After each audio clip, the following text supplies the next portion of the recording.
பல கோயில்களில் இந்த வாசல் நுழைவாயிலில் வந்து அஷ்டமங்கலங்கள் அப்படின்னு, அதாவது 8 மங்கள சின்னங்களை ஒரு புடைப்பு சிற்பமாக வைக்கிறத வந்து ஒரு மரபாக நம்ம பல இடங்களில் பார்க்க முடியுது. இந்த அஷ்டமங்கலங்கள் எங்கே இருக்குது அப்படின்னா, நம்ம எல்லாருக்கும் தெரிஞ்ச தஞ்சை பெரிய கோயில்னு சொல்கிற ராஜராஜேஸ்வரம் உடையார் அந்த கோயிலில் நம்ம எல்லாரும் கிழக்கு நோக்கி இருக்கிற அந்த வாயில் வழியாக உள்ளே போவோம். அங்கே இல்லை, அந்த நுழைவாயிலில் இல்லை. வடக்கு புறத்தில் ரொம்ப அழகாக இந்த அஷ்டமங்கலங்கள் செதுக்கப்பட்டிருக்கு. இந்த அஷ்டமங்கலத்தில் முதல் சின்னம் வந்து விளக்கு. விளக்கு நமக்கு எல்லாருக்கும் தெரிஞ்ச மாதிரி இருளை நீக்கி ஒளியை கொடுக்குற ஒரு அற்புதமான விஷயம். இந்த இருள் அப்படிங்கிறதுல நம்ம எதை வேணால் நம்ம சேர்த்துக்கலாம்.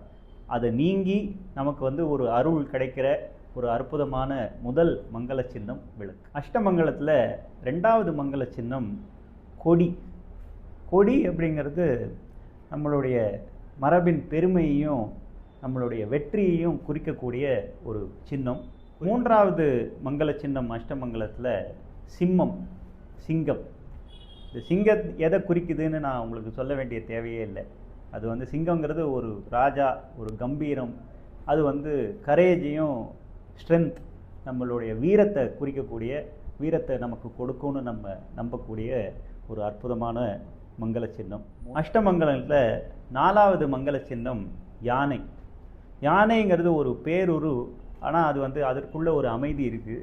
யானையை பார்த்தாலே வந்து நமக்கு தானாகவே நம் மனதுக்குள்ளே ஒரு அமைதி பரவும் அப்படிங்கிறது நம்ம மரபில் மட்டும் இல்லாமல் உலகெங்கும் நம்பக்கூடிய ஒரு இது உலகம் தழுவிய ஒரு அற்புதமான ஒரு மங்கள சின்னம். நம்மளுடைய மரபுலையும் பல ஆயிரம் வருஷமாக இருக்குது அப்படிங்கிறது இந்த மங்கள சின்னங்கள் அஷ்டமங்கலத்தில் பார்க்கும்போது நமக்கு தெரியுது. அஷ்டமங்கலத்தில் 5வது மங்கள சின்னம் எருது அல்லது நந்தி. இந்த நம்ம மரபில் நந்திக்கு வந்து அவர் சிவபெருமானின் வாகனம் அப்படிங்கிறதுனால ஒரு சிறப்பு உண்டு. பட் பொதுவாக இந்த அஷ்டமங்கலத்தில் நந்தி எதை குறிக்குது அப்படின்னா, ஒரு வில் பவரையும் ஃபர்டிலிட்டியையும் குறிக்குது. அப்படி வீரியம் அப்படிங்கிற ஒரு விஷயத்தை குறிக்கக்கூடிய ஒரு மங்கள சின்னம், நமக்கு வீரியத்தை கொடுக்கக்கூடிய ஒரு மங்கள சின்னம் அஷ்டமங்கலத்தில் ஒன்று நந்தி. அஷ்டமங்கலத்தில் அடுத்த பார்க்க போகிறது கவரி அல்லது சாமரம். நம்ம மன்னர்கள் எல்லாம் அந்த பழைய படங்கள்லாம் நீங்கள் பார்த்தீங்கன்னா மன்னருக்கு பின்னாடி வந்து ஒரு கவரி வீசுறதுக்குன்னே 2 பேர் இருந்து கவரி வீசுவாங்க. இந்த கவரி எதை குறிக்குதுன்னா, அது இறைவனுடைய அருளை வந்து உருவகிச்சு அது அந்த எப்படி ஒரு கவரி அசைஞ்சால் அந்த அசைவுலேருந்து அந்த காற்று நம்ம மேலே படுதோ, ஸோ அது இறைவனுடைய ஒரு மங்களமான வைப்ரேஷன்ஸை நமக்கு கடத்தக்கூடிய ஒரு விஷயம் அப்படிங்கிறத குறிக்கிறது தான் கவரி. அஷ்டமங்கலத்தில் 7வதாக நம்ம பார்க்க போகிறது மகரம். கோயில்களில் குறிப்பாக இந்த சிற்பங்களில், கோஷ்டங்களில், வாயில்களில் எல்லா இடத்துலையும் மகர தோரணமாகவோ இல்லை வேறு விதமாகவோ வந்து ஒரு அலங்காரமாக நம்ம பார்க்குறத பல இடங்களில் பார்க்க முடியுது. இதோட சிக்னிஃபிகன்ஸ் வந்து உலகெங்கும் இருக்குது.